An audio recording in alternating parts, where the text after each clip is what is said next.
भारतीय चीनी मिलें 1 अक्टूबर से शुरू होने वाले नए विपणन सत्र की शुरुआत में कच्ची चीनी बनाने की योजना बना रही हैं, क्योंकि वैश्विक बाजार में कीमतें 4 साल के उच्च स्तर पर हैं। साथ विदेशों में कच्ची चीनी की मांग बढ़ी है। चीनी के शीर्ष निर्यातक ब्राजील में गन्ने की फसल में सूखे और पाले की मार के बाद दिसंबर तिमाही में विश्व बाजारों में आपूर्ति में गिरावट आने की आशंका ने भारतीय चीनी उद्योग के लिए वैश्विक बाजार में बड़ा रास्ता खोला है।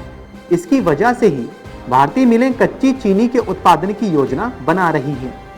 West Indian sugar mills association की माने तो उन्होंने कहा है कि हम कच्ची चीनी के साथ सीजन शुरू करने की योजना बना रहे हैं, क्योंकि सफेद चीनी की तुलना में निर्यात करना आसान है, कीमतें भी आकर्षक हैं और उनके स्थिर रहने की भी संभावना है। भारत से निर्यात वैश्विक कीमतों को सीमित कर सकता है और एशिया में आपूर्ति को बढ़ावा देने में मदद भी कर सकता है, क्योंकि दुनिया का सबसे बड़ा निर्यातक ब्राजील पिछले साल की तुलना में इस साल कम सप्लाई करेगा, क्योंकि वहां फसलें खराब हुई हैं। डीलरों ने कहा है कि मिलों ने नवंबर से जनवरी के बीच करीब 7,25,000 टन कच्ची चीनी और 75,000 टन सफेद चीनी का निर्यात करने का अनुबंध किया है। जानकारों का कहना है कि महाराष्ट्र के पश्चिमी क्षेत्र में कई मिलों ने निर्यात के लिए कच्ची चीनी का उत्पादन करने का फैसला किया है, लेकिन वे इस उम्मीद में अग्रिम रूप से इसे नहीं बेच रहे हैं कि विदेशों में कीमतें और बढ़ेंगी। उन्होंने कहा कि मिलें एडवांस ऑर्डर को मंजूर नहीं करना चाहती हैं, इसके बदले वो मौके पर ही बिक्री करना चाहती हैं।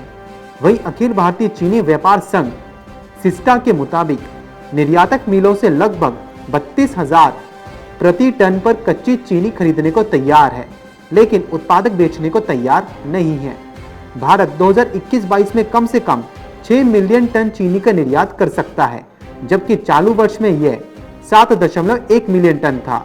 मजबूत निर्यात मांग ने भी स्थानीय चीनी की कीमतों को जुलाई के मध्य से लगभग 4 वर्षों के उच्चतम स्तर पर 10% तक बढ़ा दिया है। हाल ही में सहकारी चीनी मिलों के शीर्ष निकाय national federation of cooperative sugar factories limited यानी कि NFCSF ने अपने सदस्यों से आगामी चीनी सीजन में कच्ची चीनी के उत्पादन और निर्यात पर ध्यान केंद्रित करने को कहा था। Bureau report, market times TV.